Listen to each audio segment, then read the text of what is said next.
Hi everyone, this is Trevor Jones from AstroBackyard.com. I've had it out in the backyard the last few nights for some deep sky astrophotography, and I'll share all of the images I've taken with it at the end of the video.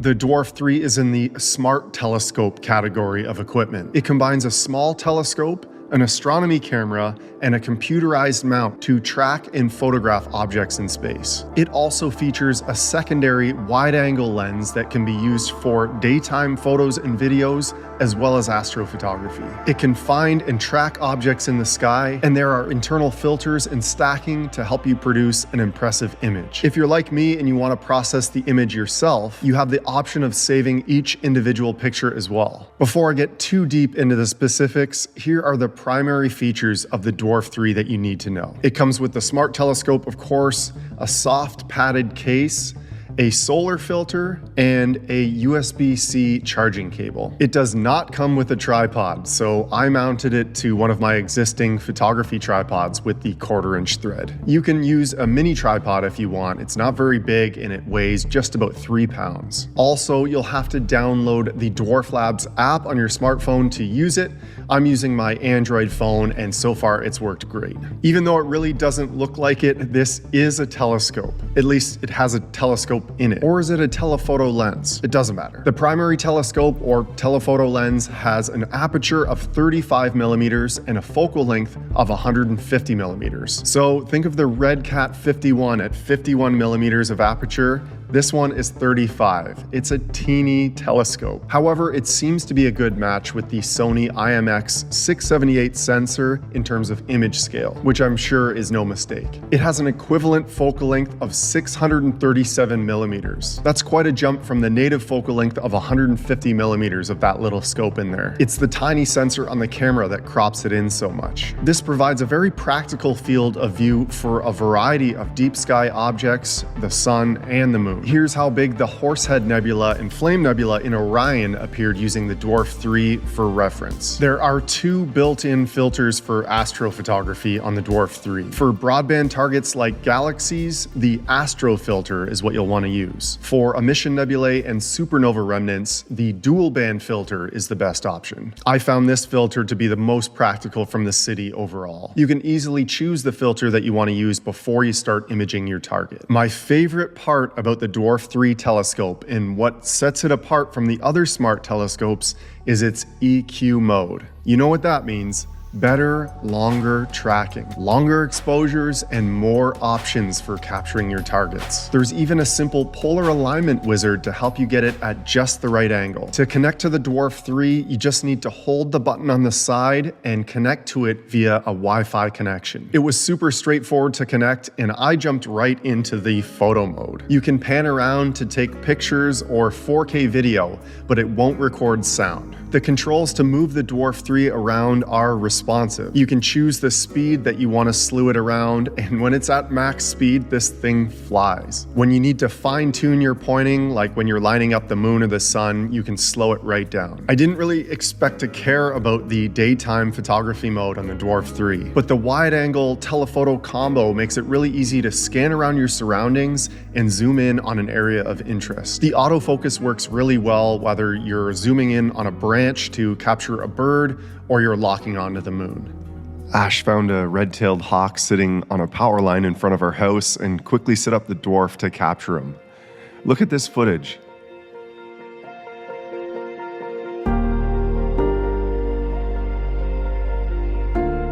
We get some cool woodpeckers visiting our feeder in the winter, so we'll have to try this again soon.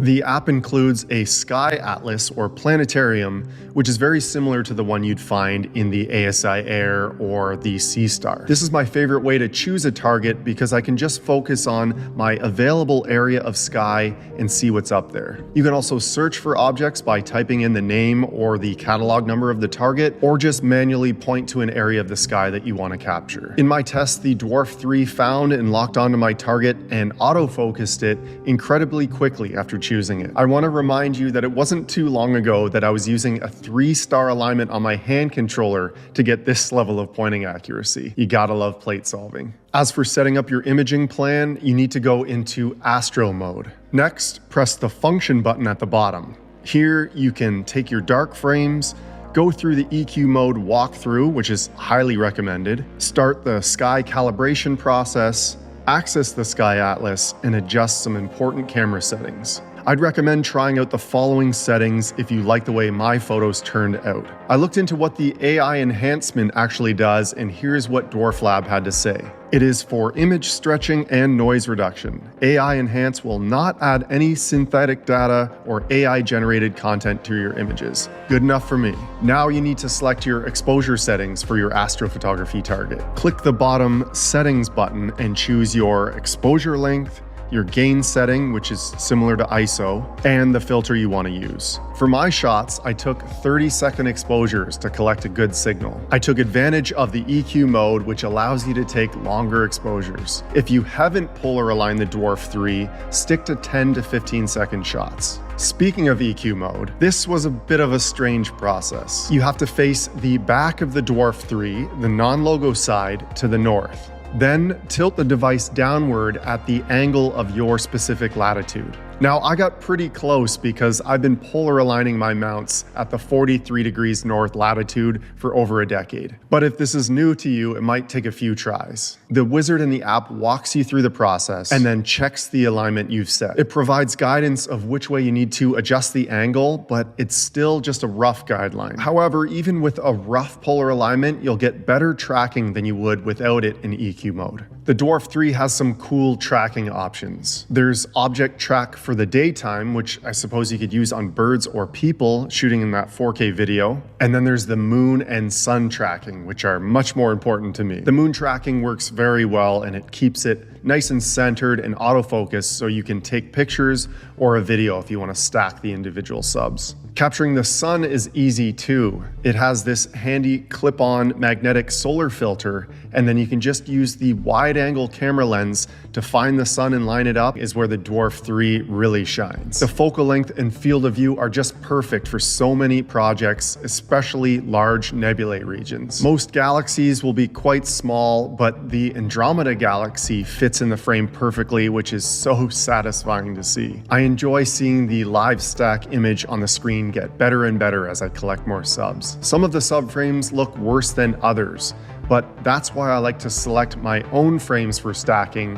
when I've collected enough data. Again, I was shooting 30-second exposures, so pretty impressive for a $500 smart telescope. The potential for capturing an epic image in EQ mode under a dark sky is huge. While you can also use the wide angle camera for some astrophotography like Milky Way or nightscapes, I'll have to wait until that moon goes away and I get this telescope under dark skies to use it. The DWARF 3 is an impressive package. Its biggest weakness is simply that it's a smart telescope. It tries to do everything. It has a tiny telescope, a small camera sensor, and a mount that can't track as well as a traditional equatorial mount. However, it certainly makes the most of what it has. The images I captured on the DWARF 3 were shockingly decent, and with the right processing and enough data, they could really give DSLR images a run for their money. The battery life is decent, but I used the DWARF 3 on some really cold nights, and it was draining quickly. To remedy this, I connected a portable power bank to keep the DWARF 3 topped up all night long. The Wi-Fi connection to the DWARF 3 is decent, but you definitely can't get too far away from the device without losing connection. Story of my life. I used the DWARF 3 inside of the garage about 10 to 15 feet away, and the connection was stable. I'm looking forward to bringing this device to some darker skies to see how much better the images can get. EQ mode on the DWARF 3 is a big deal. I love that the option is there so I can push the exposure time and take on bigger projects. Okay. That's all I have. I hope you appreciate the effort I put into these videos and realize that this whole thing only works because of you guys. Clear skies.